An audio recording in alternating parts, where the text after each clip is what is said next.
What if I told you that the things slowly stealing your strength, your joy, your clarity, aren't always disease or time or fate? What if the real culprits are the invisible habits we've accepted as normal after 60? The ones that say, "You've earned your rest, you should slow down, this is just how aging works." But here's the truth: aging doesn't mean shrinking, it doesn't mean fading, it means evolving, and that choice is still yours to make. Welcome to Daily Elder Advice, the channel dedicated to people just like you. Older adults who are not ready to settle, who believe that growing older should be just as rich, vibrant, and meaningful as any other chapter in life.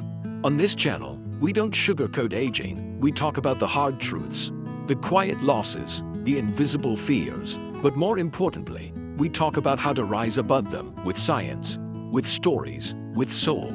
So if you're new here, I invite you to join this movement. Hit the subscribe button and tap the bell, because every week, we bring you deeply researched, emotionally rich, and life-changing advice designed specifically for your stage of life. Give this video a like if you believe that aging should be about more than just getting by. And drop a comment below to tell us which part of this video speaks to your life right now. Because today, we're diving into 7 habits, yes, 7, that quietly drain your vitality as you grow older. You may not even notice them, but they could be slowly stealing your independence, your peace of mind, and your ability to truly thrive. Chapter 1. The Trap of Inactivity: How Resting Too Much Drains Your Strength. The body is designed for motion. Even at 80 or 90, gentle physical activity can regenerate bone density, sharpen mental focus, and reduce risk of falls. Harvard Medical School reports that just 20 minutes of walking daily cuts cardiovascular risk by 31% in seniors. Yet inactivity sets in quietly. A missed walk, an excuse of weather, a chair that's too comfortable. What starts as rest becomes regression. Real life story: Helen and the Stairs. Helen Whitaker, 76, had always been independent, a retired schoolteacher with a quick wit and a tidy home in Michigan. She prided herself on managing everything without help, even after her husband passed. But one snowy afternoon, while folding laundry on the second floor, she slipped slightly on the steps. She didn't fall, but the scare was enough. From that day forward, Helen avoided the staircase altogether. She moved a bed to her living room, stopped going upstairs to her sewing room, once her sanctuary of creativity and purpose.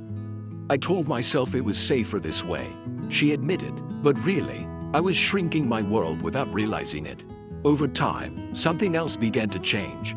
Her knees grew stiff, her lower back ached, she started feeling winded just walking across the living room. Her doctor's tests were clear: no illness, just muscle atrophy from lack of movement. Helen broke down in tears during a routine appointment. "I used to walk miles in the classroom every day. Now I can barely make it to the porch." Her turnaround came from a conversation with her granddaughter. "Emma, Grandma," she said, "I miss baking with you upstairs. Can we do it again?" That night, Helen decided to face the stairs again, slowly, one step at a time, holding onto the railing. By spring, she was climbing up daily, not because she had to, but because she chose to. Her world got bigger again. Her strength returned, bit by bit. "Those stairs didn't beat me," she laughed later. "I beat the fear. The fear of falling is real, but the fear of fading should be stronger." When we stop moving, we don't just lose strength, we lose the confidence that we can move at all. Inactivity whispers lies, that your best days are behind you, that slowing down is inevitable, that fragility is your fate. But movement, any movement, is your rebellion. You don't need a treadmill or a gym. Start with what's within reach. Walk to your mailbox, dance to one song in your kitchen, stretch while watching the news. Water your plants one by one. The goal is not fitness, it's freedom. The ability to rise from a chair without groaning, to open a jar on your own, to feel your legs support your dreams, not limit them. Helen's story reminds us, strength isn't measured by how far you walk, it's measured by your will to take the first step. And sometimes, taking that first step is how we reclaim our lives. Chapter 2. The Danger of Isolation: Why Loneliness is More Lethal Than You Think. A study from Brigham Young University concluded that social isolation increases mortality risk as much as smoking 15 cigarettes a day. Loneliness has been tied to increased risk of heart disease, dementia, and depression. Real life story. Tom in the coffee shop. Tom Jensen, 82, had lived a full life. A former Navy man, carpenter, and father of 4, he was known in his community for his storytelling and firm handshake. But after his wife, Margaret, passed away, something in him dulled. He stayed home more, turned off his phone more often. His children called, but he kept the conversations short. "I'm fine," he always said, but fine wasn't the truth. One morning, he realized he hadn't spoken to another human being in nearly a week. He walked to the old corner coffee shop they used to visit. The same barista, Olivia, still worked there. She greeted him with a warm smile and a startled, "Mr. Jensen, I haven't seen you in months." Tom sat, ordered a black coffee, and said nothing for 5 minutes. Then, like a cracked dam, his story started pouring out. He told her about Margaret, about the silence in the house, about how he missed the sound of someone laughing at his jokes. She listened, and that small kindness, just being heard, shifted something in him. Tom began visiting the coffee shop every Tuesday. He joined a retired veterans group. He helped fix his neighbor's fence. His voice grew stronger. His smile came back. "I thought I didn't matter anymore." He later told Olivia, "But it turns out, I just needed someone to remind me I still do." Loneliness doesn't always look like sadness. Sometimes, it looks like silence, like missed calls, like "I'm fine" when you're not. And over time, that silence begins to echo. Human connection is not optional. It's oxygen. Social withdrawal isn't always a choice. It's often a slow drift. A missed lunch turns into a missed season. But like Tom, you can swim back to the shore. A single conversation can reignite the light inside you. And no, you don't need a crowd. You just need one person to care. One shared laugh. One coffee cup across the table. Take the first step. Rejoin the world. Volunteer. Call someone. Sit on a park bench and say hello. Every connection you build isn't just for now. It's for the future you. Because people don't just need you. You still need people. And the world is better with your story in it. Chapter 3. Poor sleep habits: how nighttime steals your daytime life. Sleep is not just rest, it's repair. During deep sleep, your brain clears out toxins, your cells regenerate, and your immune system gets recharged. According to the National Institute on Aging, older adults who regularly get less than 6 hours of quality sleep per night are at higher risk of memory loss, heart disease, and depression. Yet too many seniors treat poor sleep as a given, just part of getting old. But it isn't. It's often a result of poor habits, irregular bedtimes, screen exposure, caffeine, or worrying thoughts that cycle endlessly after the lights go out. Real life story. Mary and the Midnight Ghosts. Mary Collins, 74, lived alone in a quiet Arizona suburb. She was healthy, independent, and loved her garden, but sleep, it had become her enemy. She'd lie awake until 2 or 3 a.m. every night, staring at the ceiling, mind racing. What if she fell sick? What if her son forgot to call? What if she never slept properly again? In the darkness, small worries grew into monsters. Her doctor offered sleeping pills, but Mary didn't want to be dependent. "I'm not broken," she said. "I just feel unrested." The breakthrough came when her granddaughter, a nursing student, asked gently, "Grandma, what's your night like?" Mary explained her routine.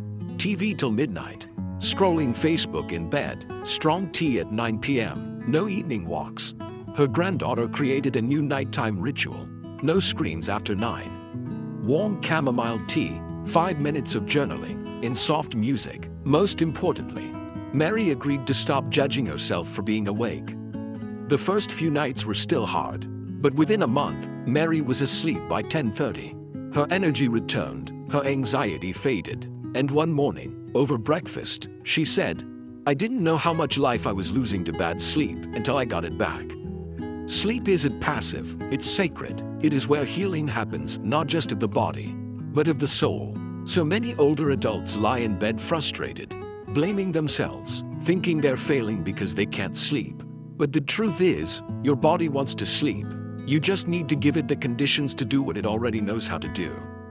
Make sleep a ritual, not an afterthought. Dim the lights early. Avoid caffeine after lunch. Write your worries down before bed instead of carrying them under the covers. And most of all, be kind to yourself in the quiet hours. Because when you sleep well, You don't just survive the day, you rise into it. Chapter 4.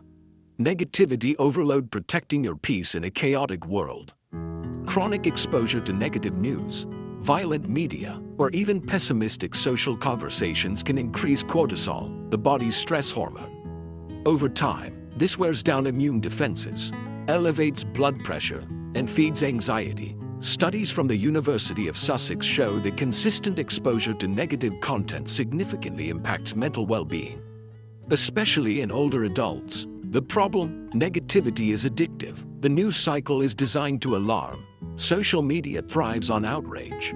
And without boundaries, your peace becomes the price. Real-life story. Robert and the 6 o'clock spiral. Robert Daly, 79, was once a jovial, curious soul. After retiring from a long career as a city bus driver, he filled his days with gardening, reading, and watching the sunset from his front porch. But then came the 24-hour news cycle. At first, it was just a habit. He turned on the 6 o'clock news every night. But one channel led to another. Soon, Robert was watching hours of coverage, disasters, scandals, political outrage. His wife, Eleanor, noticed the shift. He became agitated, distrustful, snapped at neighbors. When his grandson tried to show him a new painting, Robert muttered, "What's the point? The world's falling apart." Eleanor staged an intervention. She printed a photo of their granddaughter's graduation, taped it to the TV screen, and wrote, "This is what matters." Then she invited him to create a good news journal. Each evening, they wrote down 3 beautiful things they saw or experienced that day. A blooming flower, a kind word, a cloud shaped like a dog. Slowly, Robert began smiling again. He limited his news to 20 minutes a day. He played music in the mornings. He said yes to more family dinners. And one day, he said this: "I used to think the world was breaking. But really, I just stopped looking for the good in it." Negativity is sticky. It clings, it repeats, and if you let it in too long, it becomes the lens through which you see everything: your health, your family, your future. But you have the power to change the channel. Protecting your peace doesn't mean ignoring the world. It means filtering what deserves your attention and what doesn't.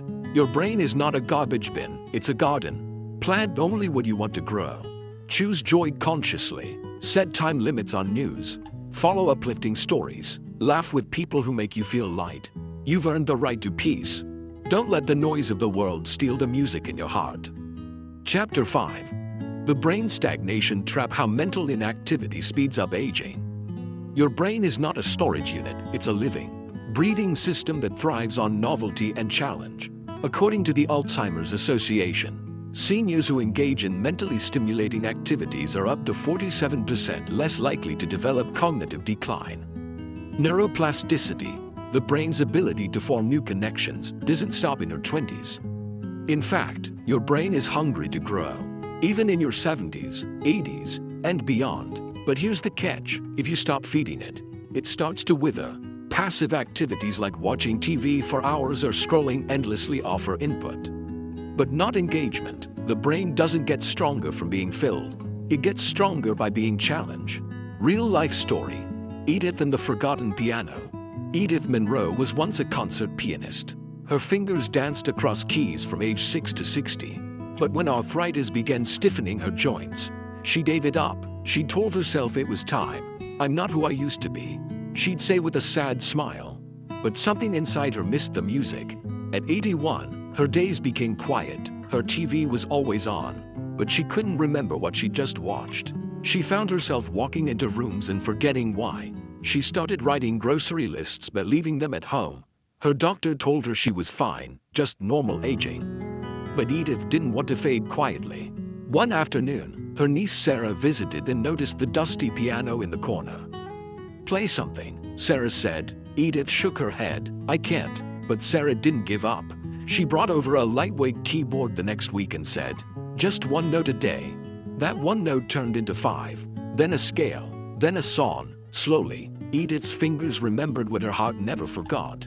But something else happened too. Her mind sharpened. She started remembering names again. Her vocabulary got stronger. Her laugh returned. By the next spring, she was teaching beginner piano lessons to neighborhood kids. "You don't lose your brain because of age," Edith told them one day. You lose it when you stop asking it to grow. Your brain is your most powerful organ and your most delicate. It craves stimulation, variety, problem solving, even frustration. Why? Because every time you struggle with something new, whether it's a puzzle, a new recipe, or learning how to text your grandchild, you're building mental muscle. And here's the truth, mental aging happens faster when you stop surprising yourself. We often say, I'm too old for this. But what if that mindset is what's making you older? When you stop learning, your days blur together, time moves faster, memory fades. But when you challenge your brain, when you read, create, explore, adapt, life slows down again. You savor, you grow. Mental growth doesn't mean mastering calculus or writing a novel. It could mean learning to bake something new, starting a journal, practicing a new language, even just a few phrases a week, playing word games or memory games with grandchildren, doing a daily crossword or Sudoku, joining a book club, even virtually. It could mean turning off the TV and turning on curiosity. Because as long as you're still learning, you're still living. So, ask yourself, when was the last time I did something that challenged my brain? Whatever your answer is, start there. Because a sharpened mind means a stronger you. Chapter 6. Regret and Emotional Luggage: Why Guilt Ages Your Soul and How to Let Go. Emotional burdens are not just metaphors, they're biological realities. According to a study from Johns Hopkins University, chronic emotional stress, including guilt, shame, and regret, is directly linked to increased inflammation, weakened immune responses, and even higher risk for cardiovascular conditions. Long-term rumination, especially on unresolved emotional pain, activates the brain's stress circuitry the same way trauma does. In simple terms, emotional weight becomes physical weight, and for older adults, this burden often comes not from what's happening now, but from what happened then. What we didn't say, what we lost, who we couldn't save, and what we wish we could go back and change. Real life story. James in the chair that was always empty. James Fowler, 84, spent most of his life as a stoic man, a World War II veteran, factory foreman, and father of 3. He was respected in his community, but emotionally distant. He didn't cry at his wife's funeral. He didn't hug his children often. He didn't say, "I love you," much.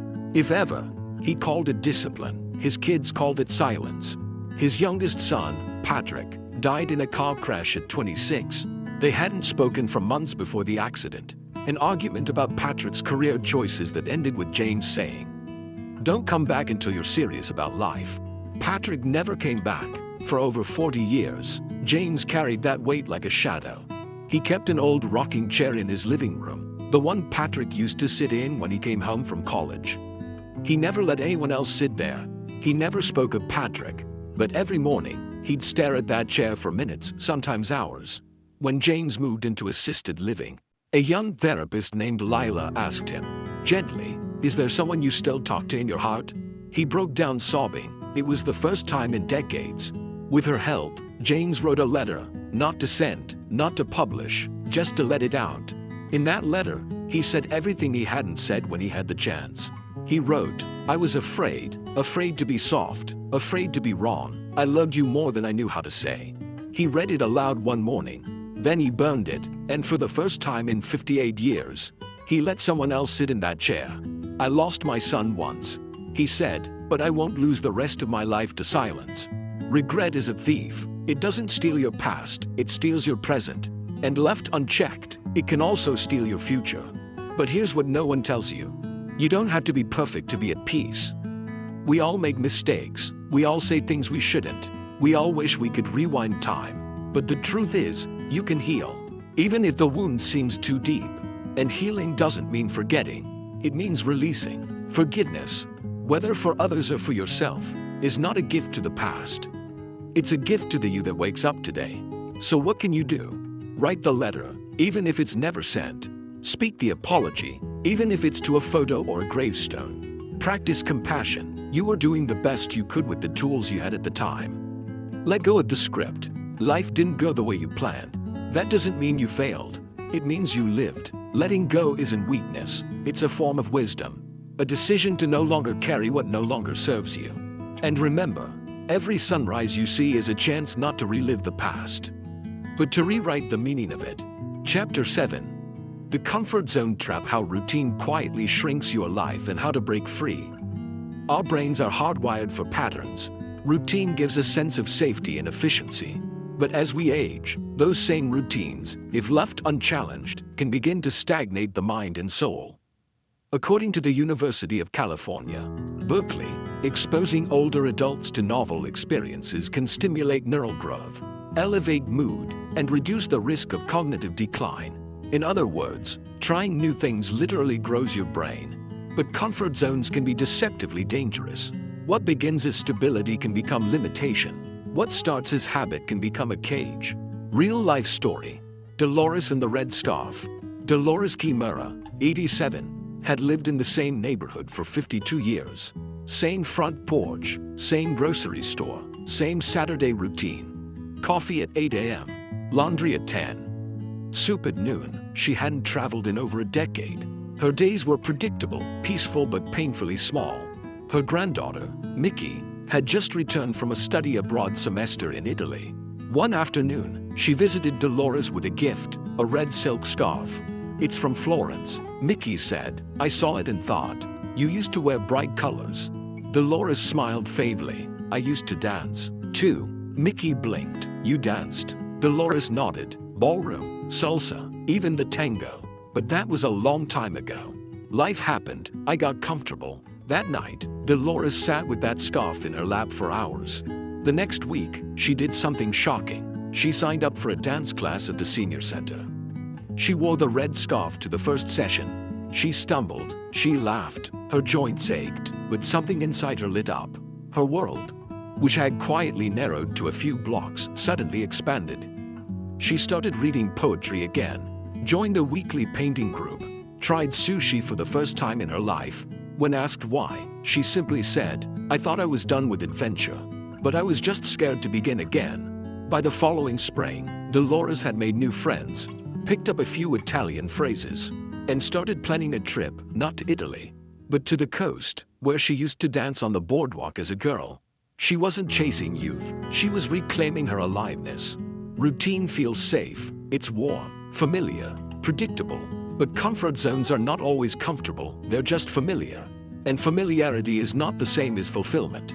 When you stop doing new things, the days blur, time feels faster, memory fades, curiosity dies, the soul shrinks, not from age, but from lack of wonder. So what's the antidote? Novelty, discovery, risk, small acts of courage. You don't have to climb mountains. Just take a different walking path. Order something new at your favorite cafe. Say yes to an invitation you normally decline. Pick up a brush, write a poem, travel, even if it's just one town over. Do something your younger self would be proud of. Remember, the unfamiliar can be the birthplace of joy. The unknown can be the canvas for growth. The new can be exactly what keeps you alive. And if you're scared to try anyway. Because at any age, the edge of your comfort zone is where life begins again. Aging is not the slow fading of a flame. It is the quiet gathering of light. Over the past chapters, we've seen how certain habits, often unnoticed and unchallenged, can quietly drain the beauty from our later years. We've seen how choosing stillness over motion, isolation over connection, silence over healing, can turn our golden years into muted ones. But we've also seen something far more powerful, the truth that transformation is always possible. At any age, we met Helen, who dared to climb the stairs again, not just in her home, but in her spirit. We sat beside Tom as he rediscovered conversation after weeks of silence. We walked with Mary through her sleepless nights until she reclaimed the peace of rest. We witnessed Robert rise from the shadows of negativity, Edith play her way back into mental clarity, and James forgive a lifetime of silence with the words he never got to say. And we watched Dolores, wrapped in a red scarf, dance her way out of decades of routine and into a life reborn. These are not fairy tales. These are real lives, just like yours. Real fears, real courage, real change. If you are watching this and wondering whether it's too late for you to feel joy again, to feel strong again, to feel connected, inspired, alive again, let me be clear, it is not. It never was. The truth is, you don't need to make massive leaps. You only need to take one honest step, one small decision to stop tolerating what no longer serves you. One bold breath that says, I am still here, I am still capable, and I still matter. There is so much more of you left to live, and there are still mornings that want to greet you with possibility. There are still people who want to hear your story, and there are still parts of your soul waiting for you to return to them. Let this be the beginning of something new, not because you're starting over, but because you're starting deeper. If this message stirred something inside you, even just a little, I invite you to take one action right now. Like this video, not just for the algorithm, but as a commitment to your own renewal. Subscribe to Daily Elder Advice and tap the bell. We're not just a channel, we are a growing community of people who believe that aging is not the end, but the beginning of deeper wisdom, clarity, and joy. Comment below. Which of the 7 habits are you letting go of today? Is it 3, sleepless nights? Is it 5, mental stagnation? Or maybe it's all of them? Tell us, share your story. You're not alone, and your words might help someone else start too. And please, share this video. Send it to someone you love, a parent, a friend, a neighbor, someone who may have forgotten how vibrant their life can still be. Because change doesn't start with an entire world shifting. It starts with one person remembering they still have time. And maybe that person is you.